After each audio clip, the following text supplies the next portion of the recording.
A graça e a paz do nosso Senhor e Salvador Jesus Cristo. Hoje nós vamos falar sobre a couraça da justiça, mais uma parte da armadura de Deus descrita no capítulo 6 de Efésios. Assim como nós falamos do capacete da salvação, que protegia ou que protege uma parte vital da nossa vida, do nosso corpo, porque um golpe recebido nessa região pode ser fatal ou causar danos irreparáveis. Assim também, a couraça da justiça protege um outro órgão vital para as nossas vidas, que é o coração, porque ela fica localizada no nosso tórax. Então, quando Paulo disse que nós deveríamos nos revestir da couraça da justiça, ele estava nos ensinando que o nosso coração, ele precisa se proteger contra os ataques do nosso adversário, porque a nossa luta não é contra o sangue ou carne, mas contra os principados, contra as potestades, contra os dominadores deste mundo tenebroso, contra as forças espirituais da maldade que habitam nas regiões celestiais. Então nós devemos compreender como que o diabo ele tenta atingir o coração dos filhos de Deus. E a gente vê no capítulo 13 de João que diz o seguinte: durante a ceia, tendo já o diabo posto no coração de Judas Iscariotes, filho de Simão, que traísse a Jesus. Veja que Satanás colocou no coração de Judas o desejo, o sentimento maligno de trair o mestre. Então nós temos que vigiar aquilo que passa no nosso coração. O coração, ele é a nossa alma, é onde ficam os nossos sentimentos, os nossos pensamentos e as nossas vontades.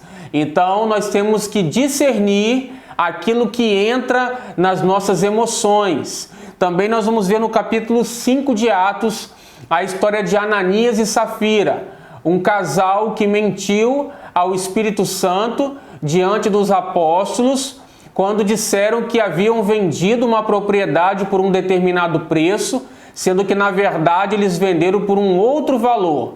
E isso causou a morte desse casal.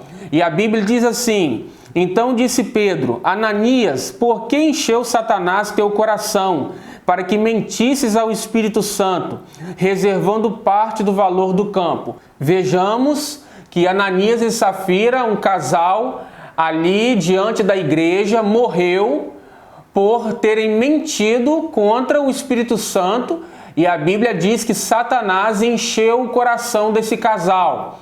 Então nós temos que vigiar. Em Provérbios, no capítulo 4, versículo 23, a Bíblia diz que de tudo que devemos guardar, acima de tudo, guardemos o nosso coração, porque dele depende toda a nossa vida.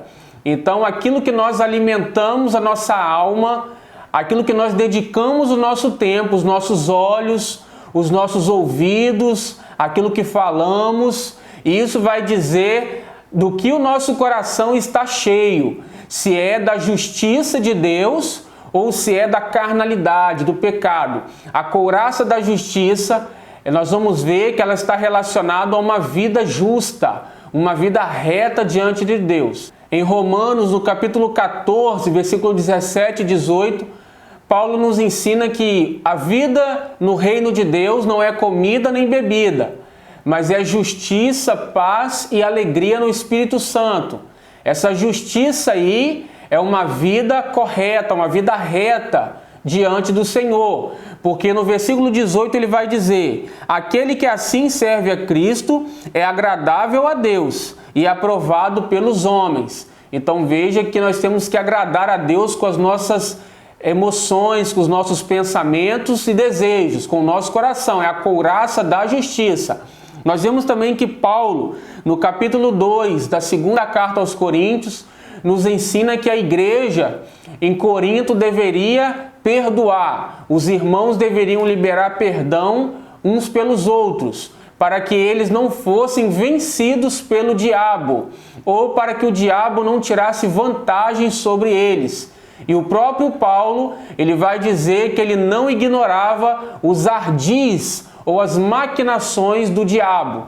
Então veja que a falta de perdão O sentimento de amargura é uma artimanha, é uma armadilha do diabo para derrubar os filhos de Deus.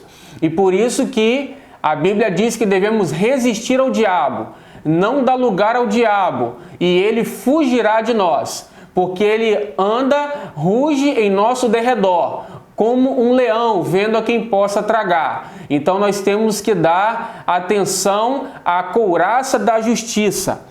Outro ponto de grande importância, um outro tipo de ataque que o diabo tenta contra os escolhidos de Deus, contra os filhos de Deus, é lançar sentimentos de culpa, dívida e acusação.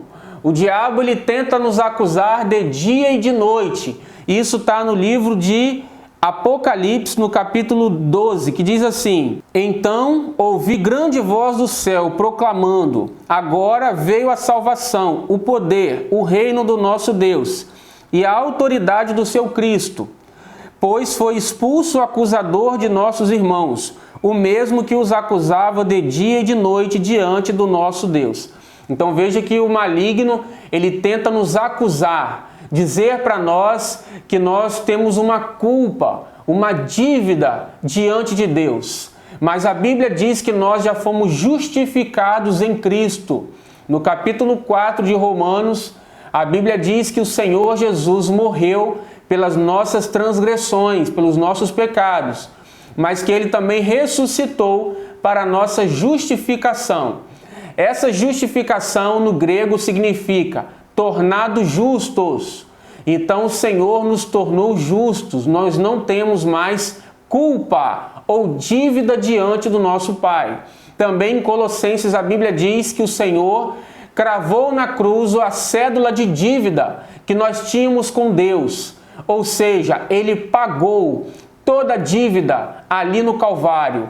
Então nós não podemos aceitar sentimentos e pensamentos de dívida, de culpa para com Deus. As acusações do diabo, elas caem por terra quando nós nos revestimos da couraça da justiça. Ou seja, nós protegemos o nosso coração, os nossos sentimentos, as nossas vontades e pensamentos, quando nós entendemos que nós somos justos, justificados diante de Deus. Também ainda no livro de Romanos, no capítulo 8, Paulo vai dizer assim: E aos que predestinou, a esses também chamou, e aos que chamou, a esses também justificou, e aos que justificou, a esses também glorificou.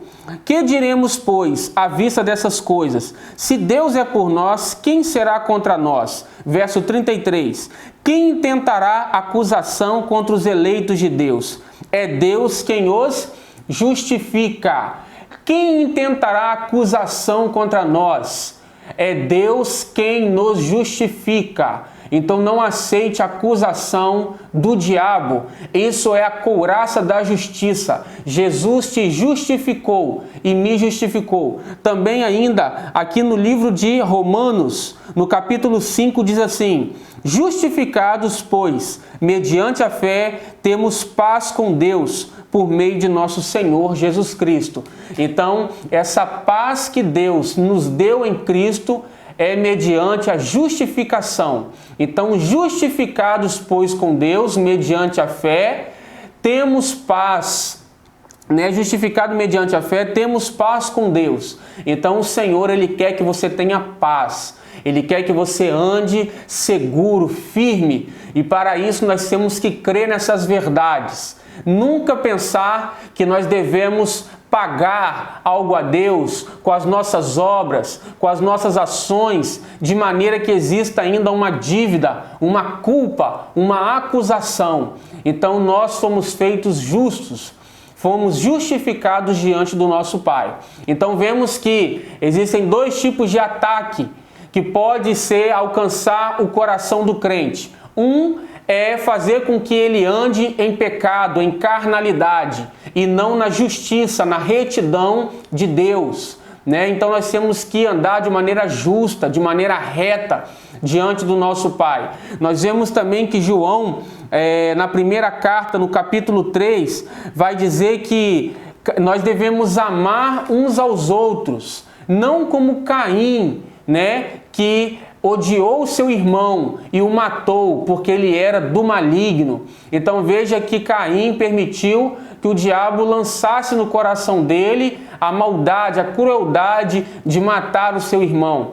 Então ali João está nos ensinando que o diabo, ele tenta os filhos de Deus, ele tenta os homens, lançando sobre eles sentimentos malignos. Então nós temos que guardar o nosso coração com a couraça da justiça. E um outro tipo de ataque são as acusações, pensamento de derrota, pensamento de morte, de dúvida, todo pensamento de acusação que o adversário tenta lançar contra os filhos de Deus. Se você ama o Senhor, tem servido a Ele, dedicado a sua vida a Ele, não aceite mais nenhum tipo de acusação do diabo. Sinta-se em paz com Deus, porque você foi justificado. Não existe mais culpa. Isso é ser justo, é não ter culpa, acusação contra nós, porque o nosso justo juiz já nos justificou